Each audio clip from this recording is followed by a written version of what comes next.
Assalamualaikum warahmatullahi wabarakatuh. Oke, kali ini kita akan membahas tentang kriteria seleksi dan proses rekrutmen karyawan.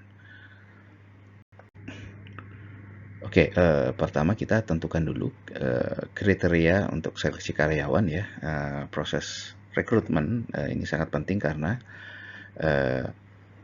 kita bisa memastikan perusahaan mendapatkan karyawan yang sesuai dengan kebutuhan dan tujuan perusahaan ya.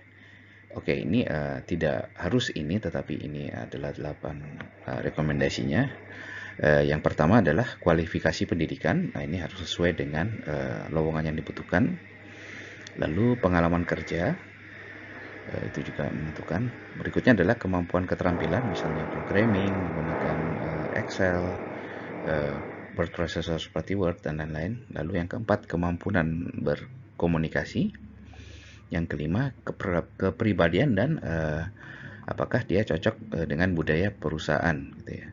Lalu yang keenam adalah keterampilan soft skill.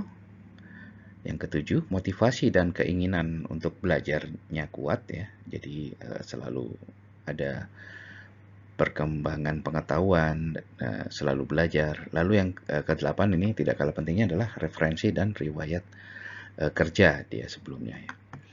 Oke, kita lanjut ke berikutnya, proses rekrutmen. Untuk proses rekrutmen karyawan atau seleksi karyawan, ini adalah tahapannya yang biasanya digunakan. Yang pertama adalah kita penerimaan lowongan dengan cara kita membuka lowongan, bisa diposting di LinkedIn atau di media massa, media cetak, macam-macam ya. Membuka info lowongan, lalu dari situ kita akan menerima permohonan dari calon karyawan. Lalu berikutnya lanjut penyaringan awal atau seleksi administrasi, mungkin dilihat dari pengalamannya, secara garis besar dilihat dari kurikulum vitae-nya seperti apa, apakah dia cocok untuk lowongan tersebut. Lalu berikutnya masuk ke wawancara awal ya, tapi biasanya perusahaan tidak menggunakan proses wawancara awal ini. Oke, karena akan menyita waktu. Biasanya langsung ke proses keempat, pengujian dan evaluasi. Ini bisa jadi tes psikometrik, tes seperti tes kemampuan numerik, verbal, tes kerja lah ya, tes seperti TPA. Lalu jika lolos atau tes kemampuan berbahasa Inggris kadang-kadang seringkali dipakai. Lalu berikutnya adalah wawancara yang mendalam. Ini biasanya dilakukan oleh calon pimpinannya untuk memilih karyawannya. Lalu berikutnya memverifikasi referensi. Lalu berikutnya melakukan penawaran kerja. Jika gajinya cocok, karyawan akan mengambil. Lalu yang terakhir masuk proses onboarding. Jadi dia mulai ikut training ya.